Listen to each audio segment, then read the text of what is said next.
काफी रात हो चुकी थी और कुणाल अकेले ही ऑफिस से घर वापस आ रहा था। रास्ते में से कोई ऑटो, कोई बस दिखाई नहीं दे रही थी। कुणाल बस चलता जा रहा था, पर उसका घर अभी भी काफी दूर था। थोड़ी दूर चलने के बाद जब कुणाल एक सुनसान सड़क से गुजर रहा था, तो उसे कुछ भी ठीक नहीं लग रहा था। उसे बार बार ऐसा लग रहा था कि कोई उसके पीछे चल रहा है।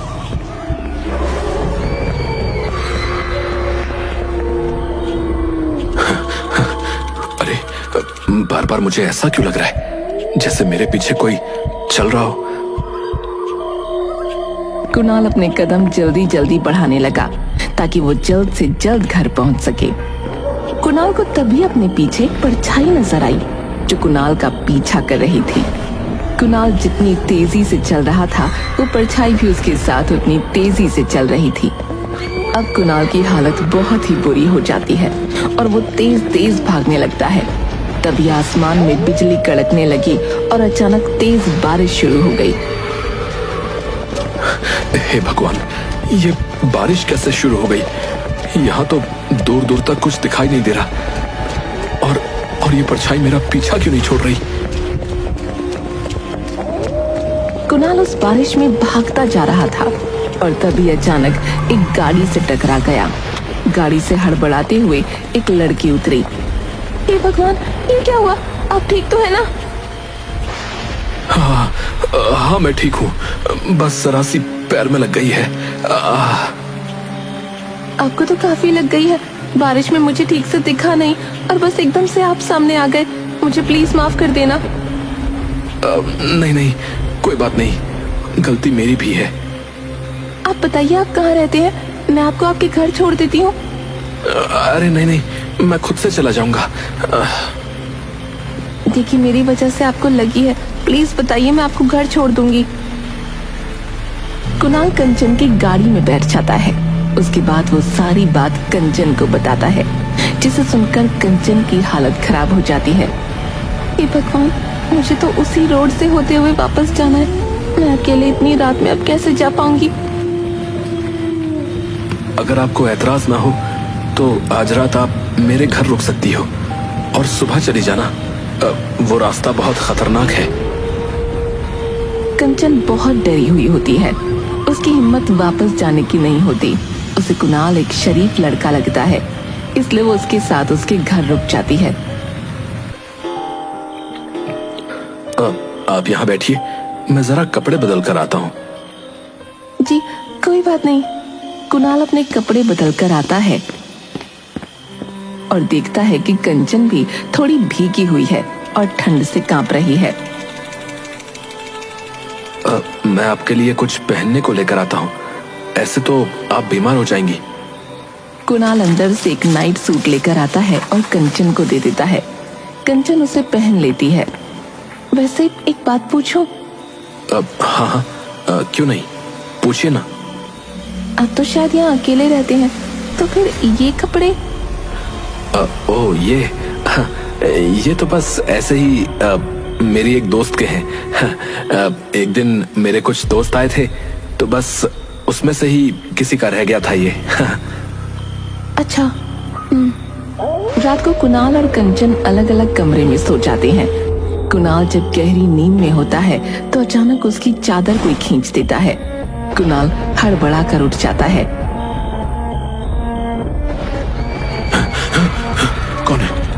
कौन है यहाँ? कौन है? आओ आओ कुणाल। कौन है? सामने आओ, कौन है यहाँ? कुणाल की आवाज सुनकर जल्दी से वहां कंचन भागते हुए आती है और लाइट जला देती है। कुणाल पसीने में लथपथ अपने बिस्तर पर बैठा कांप रहा था। क्या हुआ? आप चिल्ला क्यों रहे थे? वो यहाँ आई थी। वो मुझे बुला रही थी, मेरे नाम से मुझे पुकार रही थी। पर कौन? कोई भी तो नहीं है यहाँ। नहीं है वो। तुम जाओ यहाँ से और जाकर सो जाओ। मैं ठीक हूँ, तुम जाओ। कुणाल डरकर वहीं कोने में बैठा रहता है। कंचन के जाने के बाद कुणाल की नजर फर्श पर पड़ती है, जिसे देखकर उसके होश उड़ जाते हैं। फर्श पर उल्टे पैरों के निशान होते हैं। हे भगवान, ये कैसे हो सकता है? नहीं, ये सच नहीं है। ऐसा नहीं हो सकता। मैं ये किसको घर ले आया? मैं अब क्या करूं? जिससे बचकर मैं भाग रहा था, मैं उसे खुद ही अपने घर ले आया। कुणाल जल्दी से अपना फोन ढूंढने लगता है और अपने दोस्त को फोन मिलाता है, पर उसका फोन ही नहीं लगता। उसके बाद वो चुपके से अपने कमरे से निकलता है और घर से बाहर जाने की कोशिश करता है। वो दबे पांव आगे बढ़ ही रहा होता है कि उसकी नजर रसोई में पड़ती है, जहां कंचन कुछ खा रही थी। कुणाल झांक कर देखता है तो उसके होश उड़ जाते हैं। कंचन बिल्ली के बच्चे को खा रही थी। हर तरफ खून फैला था। ये देखकर कुणाल वहीं का वहीं खड़ा रह जाता है और जैसे ही वो अपने पैरों को वहां से हिलाने की कोशिश करता है, तभी कंचन खून से लथपथ मुंह लेकर पीछे मुंडी घुमाती है। आ गए तुम? मैं कब से तुम्हारा इंतजार कर रही थी। देखो ना, मुझे कितनी भूख लग रही थी और खाने को कुछ भी नहीं था। तो तुमने ये बिल्ली यहाँ बैठकर दूध पी रही थी। मुझे गुस्सा आ गया और मैंने इसे ही पकड़कर खा लिया। हे भगवान, आखिर कौन हो तुम? क्यों मेरे घर आई हो? मैंने तुम्हारा क्या बिगाड़ा है? तुमने मुझे नहीं पहचाना कन्नू? तुम भूल गए मुझे? कन्नू? इस नाम से तो मुझे बस प्रिया बुलाती थी। तुम प्रिया हो? हाँ, प्रिया हूँ मैं। कैसे भूल सकते हो तुम मुझे? याद करो सब कुछ, याद करो वो दिन। क्या हुआ प्रिया? तुम इतने गुस्से में क्यों? प्लीज एक बार मेरी बात तो सुनो। नहीं सुननी मुझे तुम्हारी कोई बात। तुम कभी मेरी कोई बात सुनते हो क्या? अच्छा बाबा, अब से मैं तुम्हारी सारी बातें सुनूंगा और मानूंगा भी। देखो, मैं यहीं बैठा हूँ और आज बस तुम्हारी ही सुनूंगा। देखो, मेरी शादी होने वाली है, इसलिए अब मैं तुमसे बात नहीं कर सकती हूँ। देखो, ये सब बेकार की बात है प्रिया। मैं तुमसे ही शादी करूंगा और अभी मेरी बड़ी बहन से पहले मेरी शादी नहीं हो सकती। तो मैं क्या करूं? उस कलूटी अपाहिज के चक्कर में क्या मैं जिंदगी भर बैठी रहूं? प्रिया, बस करो। तुम्हारी हिम्मत कैसे हुई ये सब बोलने की? हाँ, वो तो है ही मनहूस। मैं जा रही हूँ अभी के अभी, और दोबारा मुझे अपनी शक्ल मत दिखाना। हाँ जाओ, और मैं मर जाऊंगा पर कभी वापस नहीं आऊंगा। तुम तो चली गई थी ना मुझे छोड़कर? हाँ, गई थी और रोड पर बारिश में खड़ी तुम्हारा इंतजार करती रही कि शायद तुम आओगे, पर नहीं, घंटों हो गए तुम नहीं आए। फिर मैंने उसी सड़क पर एक ट्रक के आगे आकर अपनी जान दे दी। क्या कह रही हो तुम? तुम्हारी वजह से मेरी मौत हुई है। मैं तब से उस सड़क पर आत्मा बनकर भटक रही हूँ। अब मैं तुझे नहीं छोड़ूंगी, तुझे भी अब मरना होगा। नहीं। कुणाल वहां से अपनी जान बचाकर भागता है और जैसे ही वो दरवाजे तक पहुंचता है, वैसे ही दरवाजा अपने आप बंद हो जाता है। कुणाल इधर उधर भागने लगता है, पर चारों तरफ से सारे खिड़की दरवाजे बंद हो जाते हैं। कुणाल कहीं से भी बाहर नहीं जा पा रहा होता। उसे समझ नहीं आता कि अब वो करे तो क्या करे। अब मैं तुझे यहाँ से जिंदा नहीं जाने दूंगी। कोई दरवाजा खोलो, कोई खोलो दरवाजा। बचाओ मुझे, प्लीज, कोई मुझे बचाओ। बाहर से कोई दरवाजा नहीं खोलता और कंचन कुणाल की तरफ बढ़ती चली आ रही होती है। कुणाल उसके आगे हाथ जोड़ता है। मुझे छोड़ दो प्रिया, मेरी बात तो सुनो, मुझे छोड़ दो। प्रिया के सर पर खून सवार होता है। वो कुणाल की गर्दन पकड़ने ही वाली होती है कि तभी कुणाल वहां पर रखा फूलदान उसके सर पर दे मारता है। कंचन वहीं गिर जाती है और बेहोश हो जाती है। मुझे जल्दी कुछ करना होगा, पर मैं क्या करूं? कुणाल बाहर भागने का सोचता है, पर फिर अचानक उसका ध्यान कंचन के बैग पर पड़ता है। कुणाल बैग खोलकर उसमें उसका सामान देखने लगता है। उसमें कंचन की एक फोटो मिलती है। उस फोटो में कंचन और प्रिया साथ में खड़े होते हैं। अब ये क्या है? कंचन और प्रिया एक दूसरे को जानते हैं और ये पीछे तो राहुल खड़ा है। हेलो राहुल, मैं कुणाल बोल रहा हूँ। हम सेम कॉलेज में थे, याद है? साथ में फुटबॉल खेलते थे, याद है? अरे कुणाल, कैसे हो? कैसे याद किया इस वक्त? तुम कंचन को कैसे जानते हो? भाई, उस लड़की का नाम मत ले। अरे पर ऐसा क्या हुआ है? भाई प्लीज, मैं अभी फोन रखता हूँ। प्लीज भाई, मुझे तुम्हारी बहुत जरूरत है। एक बार मेरी बात तो सुनो। वो मेरे घर इस वक्त बेहोश पड़ी है। मैं जल्दी तुम्हारे घर आ रहा हूँ, पर उसे तब तक उठने मत देना। इतना सुनकर राहुल फटाफट कुणाल के घर एक बाबा को लेकर पहुंचता है। कहाँ है वो चुड़ैल? अच्छा, अभी तक बेहोश है। सही है। चुड़ैल? हाँ, चुड़ैल है ये, चुड़ैल। बाबा, इसे जल्दी से कब्जे में करो, वरना अगर होश में आ गई तो किसी को नहीं छोड़ेगी। बाबा अपने तंत्र मंत्र से कंचन के चारों तरफ घेरा बना देता है। ये सब क्या हो रहा है? कौन आया है यहाँ? तुमने इसको यहाँ क्यों बुलाया?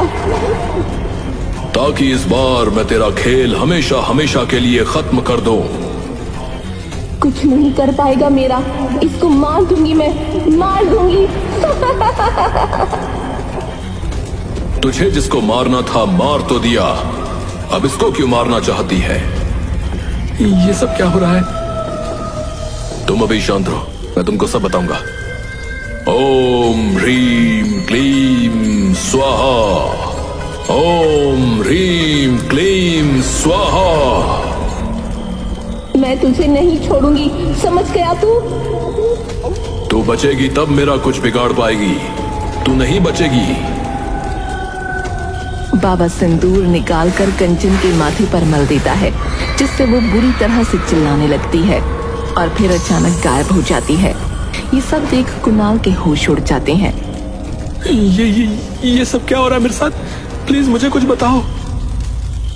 शायद तुमको पता नहीं है, पर प्रिया कॉलेज में जादू टोना करती थी। क्योंकि तुम प्रिया से प्यार करते थे, इसलिए कोई भी तुमको ये बात बताने से डरता था कि कहीं तुम प्रिया को ना बता दो और फिर वो जाने उसका क्या करेगी। तुम्हारे कॉलेज छोड़ने के बाद कंचन नाम की एक लड़की ने कॉलेज में एडमिशन लिया था। कंचन मुझे प्यार करने लगी थी और मुझे हासिल करने के लिए उसने प्रिया से जादू टोना सीखा और मैं उससे प्यार भी करने लगा था। पर एक रात जब मैं अचानक उसके घर पहुंचा तो मैंने उसे जादू टोना करते हुए देख लिया। मैं उसके बाद सीधा इन बाबा के पास गया, जिन्होंने मुझे उसके चंगुल से आजाद किया। कंचन मुझे वश में ना कर सकी, इसलिए उसने आत्महत्या कर ली। उसके कुछ दिन बाद हमने ये खबर सुनी कि प्रिया की भी मौत हो गई है और उसे उस कंचन ने ही मारा था। वो अपना प्यार ना हासिल कर सकी, इसलिए उसने प्रिया को भी मार डाला ताकि उसे भी उसका प्यार ना मिले। हे भगवान, तभी ये कंचन मेरे बारे में इतना जानती थी कि उस रात क्या हुआ। उसने मुझे बोला कि उस रात जब मेरा और उसका झगड़ा हुआ तो उसने ट्रक के आगे आकर आत्महत्या कर ली। प्रिया की मौत ट्रक के आगे आकर नहीं, बल्कि छत से कूदकर हुई थी। प्रिया का दिमाग अपने वश में नहीं था। कुछ दिनों से वो अजीब हरकतें करने लगी थी और रात को चिल्लाकर उठ जाती थी। जब हम उसके घर गए तो उसकी मां ने बताया कि उसे कंचन दिखाई देती थी। प्रिया की मौत कब हुई थी? 30 जून को। क्यों, क्या हुआ? अरे, प्रिया आखिरी बार मुझसे 1 जुलाई को मिली थी, जब वो मेरे घर आई थी और आते ही बस मुझसे लड़ने लगी। मतलब जो मेरे घर आई थी वो प्रिया थी नहीं। हे भगवान, मतलब वो कंचन ही थी। प्रिया, प्रिया, प्रिया, मुझे माफ कर देना प्रिया। जो हुआ बुरा हुआ, पर तुम उसके लिए क्यों रो रहे हो? पता है, तुम्हारे दिल में जो प्रिया के लिए प्यार था वो सब उस जादू टोने की वजह से था। तभी शायद उसके मरते ही उस जादू टोने का असर भी खत्म हो गया था और तुम्हें उसके जाने से कोई फर्क भी नहीं पड़ा। हाँ, मैंने तो उसे कभी ढूंढा भी नहीं था, बस जाने दिया। कुणाल उस रात प्रिया की सच्चाई को जान चुका था, जिसकी वजह से वो काफी रातों तक सो नहीं पाया। उसके बाद जब भी वो रात को अकेला घर आता, उसे हमेशा डर रहता, पर बाबा का दिया धागा उसके गले में था जो उसकी रक्षा करता था।